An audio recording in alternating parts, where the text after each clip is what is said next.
मेरा नाम किरण है। मैं एक अमीर घर की औरत हूँ। हमारी शादी बेमेल हुई थी, जिसका कोई मतलब नहीं था। मेरे पति एक बिल्डर थे, उन्हें इस बात से कोई मतलब नहीं था। ऐसे ही कई दिन गुजर जाते हैं।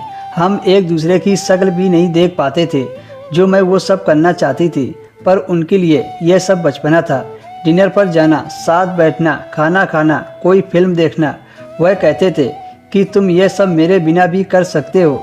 घर से बाहर जाते तो यह दिखाने की कोशिश करते थे कि हम एक दूसरे से कितना प्यार करते हैं, पर घर आते ही वह ऐसे मुंह फेरकर सो जाते थे जैसे हम पति पत्नी नहीं, भाई बहन हो। पर मुझे तन्हाई पसंद नहीं थी। ऐसे में मेरी मुलाकात अजय से हुई। वह हमारे घर से कुछ ही दूरी पर रहता था। वह लगभग मेरी ही उम्र का था। वह बहुत ही अच्छी पर्सनालिटी का था। वह अक्सर हमारी बात करता था। धीरे धीरे वह हमारे घर पर भी आने जाने लगा था। एक दिन मैं और अजय साथ बैठकर चाय पी रहे थे। आज मैं अजय के साथ एक ही सोफे पर बैठी थी, पर उसने यह बात नोट नहीं किया।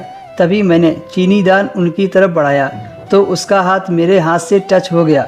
अगले ही पल वह उठकर मेरे सामने वाले सोफे पर बैठ गया और अपनी बात मुझसे कहने लगा। बातें करते करते मैं अपनी पूरी दुनिया को भूल गई थी।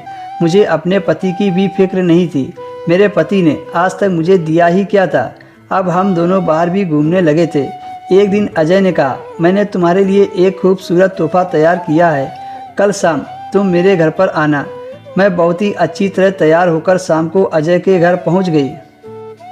जब मैं पहुंची तो वह टीवी के सामने खड़े थे। उसके घर में मुझे कुछ और नहीं दिख रहा था। शायद वह उस वक्त अकेला था। घर में मुझे देखकर अजय बोला, अपनी आंखें बंद करो। जब तक मैं ना कहूँ तब तक मत खोलना। मैंने ऐसा ही किया। उसने टीवी ऑन किया और फिर कोई फिल्म लगाई और फिर मेरे से आँख खोलने को कहा। जब मैंने आँख खोलकर देखा तो मुझे बहुत गुस्सा आ रही थी, पर अजय मंद मंद मुस्कुरा रहा था और बोला, कैसा लगा मेरा तोहफा? तोहफा देखकर मैं रोने लगी। अजय बोला, अरे तुम रो क्यों रही हो?